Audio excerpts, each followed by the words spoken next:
एक घटना हम आपको सुनाएं। ये तो कम से कम 300 350 साल पुरानी, 400 साल पुरानी घटनाएं हैं। एक और नई घटना हम आपको सुनाते हैं। सन हमारे स्मरण में नहीं है, लेकिन शायद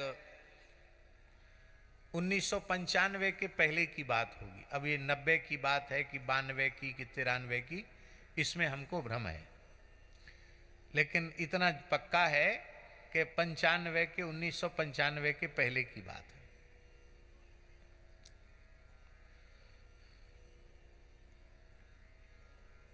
दास की जन्मभूमि पर पूज्य गुरुदेव श्री भक्तमाली जी महाराज की भक्तमाल की कथा हुई। इस शरीर के जनक पिताजी ही मनोरथी थे कथा के। महाराज जी से कहा, महाराज जी भागवत जी की और वाल्मीकि की कथाएं तो हो चुकी हैं, और भक्तमाल की कथा गांव के लोग कभी सुने नहीं हैं। आपके मुखारविंद से भक्तमाल की कथा हो, भक्तमाल का समाज हो। महाराज जी ने स्वीकार कर लिया। बोले, भाई भक्तमाल की कथा में साधु बहुत जाएंगे। मनसुखलाल जी भी गए थे उस कथा में।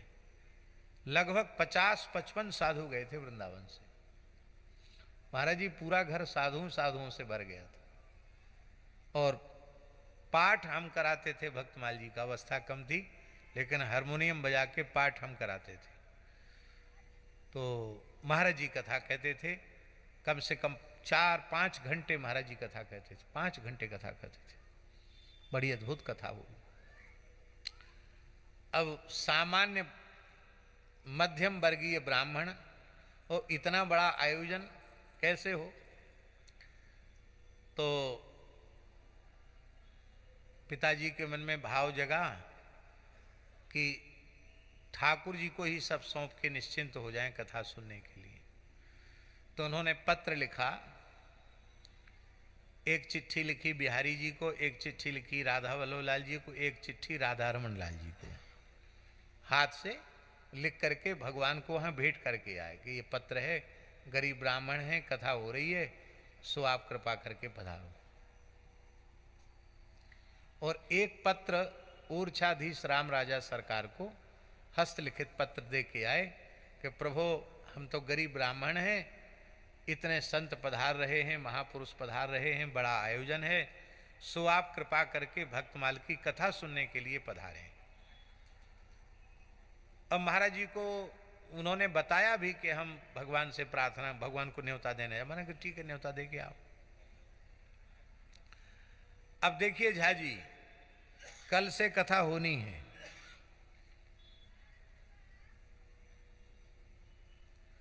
और आज महाराज जी पहुंच गए, सब साधु पहुंच गए। आज की रात्रि को श्री पिताजी को स्वप्न हुआ।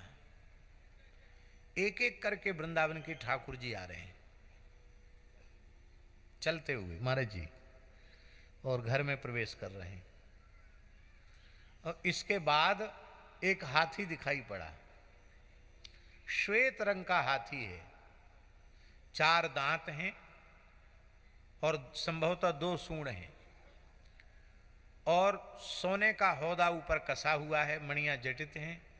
महावत के रूप में हनुमान जी बैठे हैं, और सिंहासन पर श्री सीताराम जी बैठे हैं, और महावत के रूप में अंकुश लेकर हनुमान जी बैठे हैं, और पीछे छत्र के पीछे छत्र पकड़ करके लक्ष्मण जी खड़े हैं पीछे। इस झांकी में दर्शन हुआ। ठाकुर जी हाथी पर बैठ करके, सीताराम जी महाराज, हनुमान जी, लक्ष्मण जी हाथी पर बैठ के आए। सपने की बात है। तो उन्होंने देखा तो अरे साक्षात साष्टांग दंडोत प्रणाम किया। अरे पंडित जी कोई बात नहीं, हम आए। कहाँ से आए? हम ऊर्छा से आए, राम राजा सरकार हैं, ऊर्छा से आए हैं। तो उन्होंने बड़ी दीनता में कहा, महाराज आप राजाधिराज हैं, हम तो कहाँ आपको बिठाएंगे, कहाँ रखेंगे। बोले तुम तो निश्चिंत होकर कथा सुनो, हमको न्योता दिया था ना भक्तमाल की कथा सुनने का, तो हम भक्तमाल की कथा श्रवण के लिए आए हैं, हमारी चिंता मत करो। वो हाथी के सहित श्री रघुनाथ जी घर में समा गए। अब ये स्वप्न उन्होंने किसी के सामने प्रकाशित नहीं किया, क्योंकि समय नहीं था, सवेरे से भक्तमाल का पाठ शुरू हो गया। अब महाराज जी जब कथा कहने बैठे, महाराज जी, तो महाराज जी अब क्या करें, उस समय कोई ये साधन थे भी तो हम गांव में कहाँ उपलब्ध होने वाले थे ये साधन रिकॉर्डिंग करने वाले, नहीं तो कोई रिकॉर्डिंग होती तो वो महाराज जी की वाणी भी सुनने को मिल जाती। महाराज जी ने नेत्र बंद करके कहा, केशव राम जी हम बैठे थे वहाँ, हमारे सामने की बात है। महाराज जी ने कहा, मेरे जीवन का सब सर्वोपरि सौभाग्य है कि आज भक्तमाल के श्रोता श्री बांके बिहारी लाल जी, श्री राधा वल्लभ लाल जी, श्री राधा रमन लाल जी और ओरछा राम राजा सरकार पूरे परिकर सहित यहाँ सामने बैठ करके कथा सुन रहे हैं। तो महाराज जी ने कहा, इसका मतलब है कि वो हम लोगों को अनुभव में नहीं आए, लेकिन पूज्य श्री गुरुदेव ने अपनी दिव्य दृष्टि से सब कुछ अनुभव कर लिया। और जब कथा हो गई तो पिताजी ने रोते हुए महाराज जी को स्वप्न सुनाया, तो महाराज जी कुछ बोले नहीं, मुस्कुरा करके भाव विह्वल हो गए। बस मानो महाराज जी ने कह दिया कि हाँ वो आ गए और मैंने भी उसका अनुभव कर लिया। ये तो घटना मान लो 1995 के पहले की, तो कितने साल पुरानी, 50 साल भी नहीं हुए, कितना साल हुआ है? हाँ 30-32 साल हुआ। 30-32 साल पुरानी घटना है कि ठाकुर जी एक ब्राह्मण के न्योते पर ठाकुर जी कथा सुनने पधारे। इसलिए संदेह की बिल्कुल बात नहीं है, आप हृदय से श्रद्धा और विश्वास कीजिए, भक्तमाल के श्रोता ठाकुर जी हैं।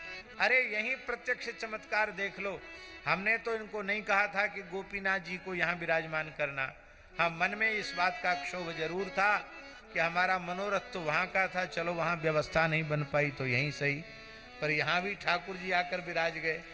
हाँ, तो मान लो उन्होंने अपना अनुग्रह कर दिया।